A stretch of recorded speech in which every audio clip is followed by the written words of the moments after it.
All right, everybody, this is the video for Thursday, April 23rd. This is the end of the semester. I have a handful of things to talk about today. I'll try to move fairly quickly. Number one, first and foremost, paper number 4, the autoethnography is due Thursday night by 11:55 p.m. Please be sure to double check your paper to make sure you have everything, that it meets all the requirements, especially that you have in-text citations and a references page. Please be sure to save your file in the appropriate file type, and then be sure to submit that thing by 11:55 p.m.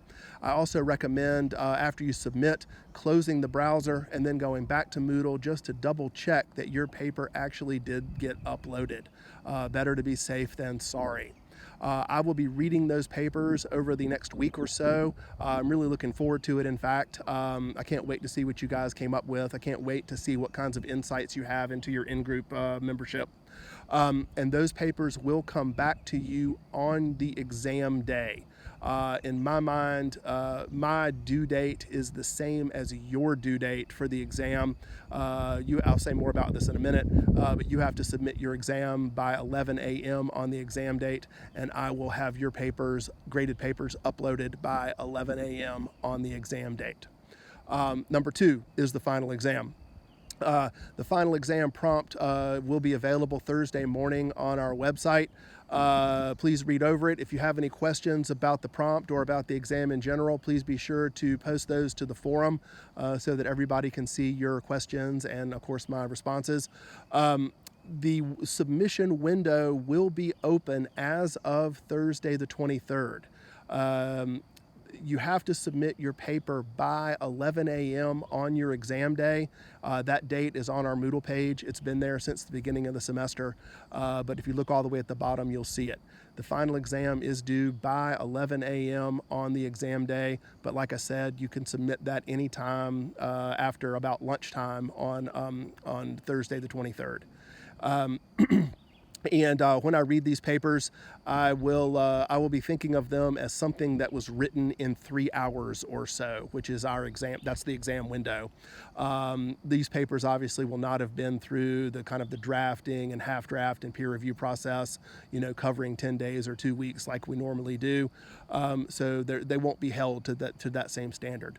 Don't fret about the final exam essay. Just do the best you can and really focus on what you have to say about your growth as a writer. Number 3 is the course evaluation.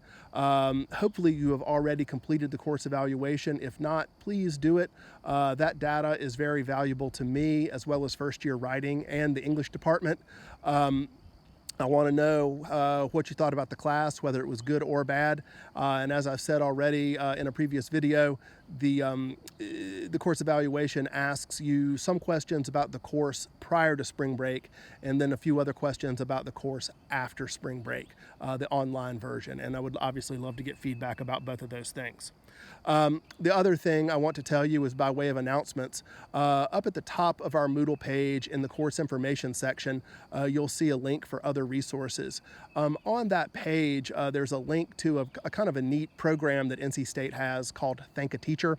It's a way for you to give a kind of a shout out to professors or grad students, TAs, whatever, that you've enjoyed working with, who have helped you out or gone the extra mile for you, or that kind of thing.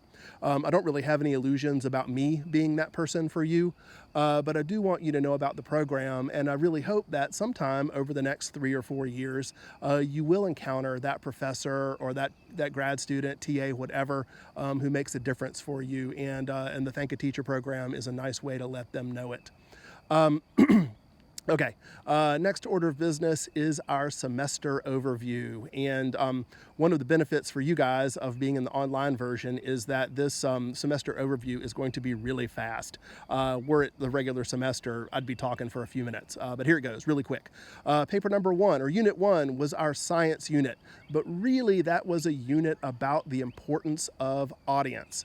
As we looked at scholarly science writing and understood what scientists and science professors expect, We understood why people write the way they do in scientific journal articles and lab reports.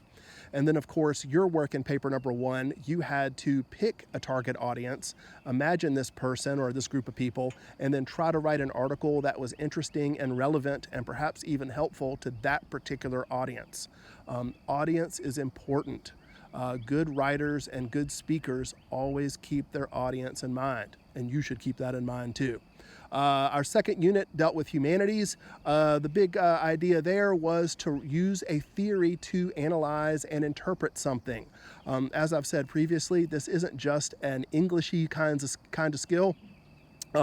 You will use theories to interpret things in lots of different classes in the university. You'll do that kind of thing outside of the university as well.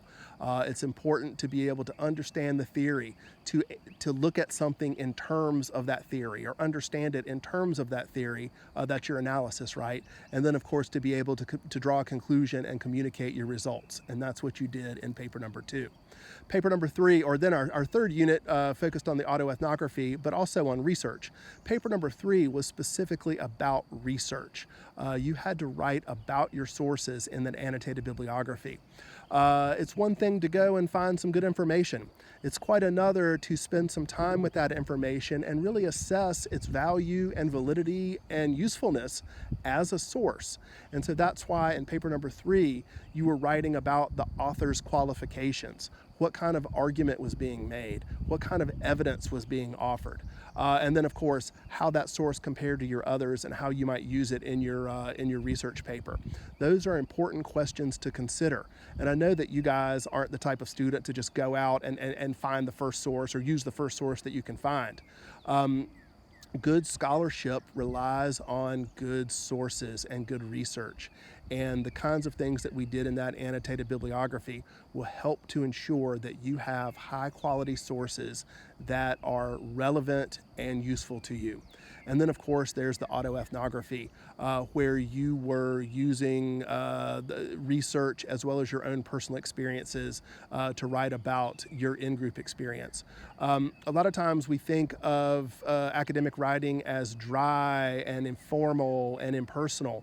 It doesn't have to be that way. There is a way to include yourself and your own opinions and your own style in academic writing, within reason, obviously. And paper number 4 gave you an opportunity to do that while also letting you examine some aspect of your life a little bit more closely.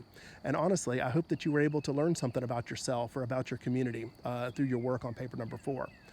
As we look at all 4 of those papers, we'll see that they employed, to an extent, the same kinds of skills, or required of you the same kinds of skills.